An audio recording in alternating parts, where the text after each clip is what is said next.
মনোজ, একবার সামনের দিকে তাকাও। ক্ষমা করবেন দিদি, আমি জানতাম এখানে গৌতম দা থাকে। কোনো ব্যাপার না, কিন্তু এখানে কোনো গৌতম দা থাকে না। উনি অনেক বছর আগেই এখান থেকে চলে গেছে। আপনারা যেতে পারেন।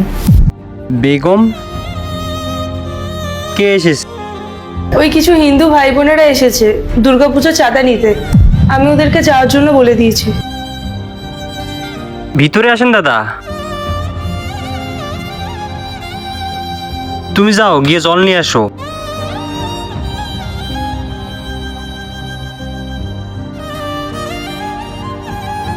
এই টাকাটা রাখুন,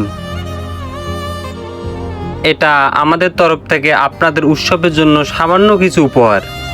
আপনাকে অনেক অনেক ধন্যবাদ, কিন্তু আমাদের একটা অনুরোধ ছিল। আপনারা যদি আমাদের উৎসবের দিন আমাদের পাশে থাকতেন, আমাদের খুব ভালো লাগতো।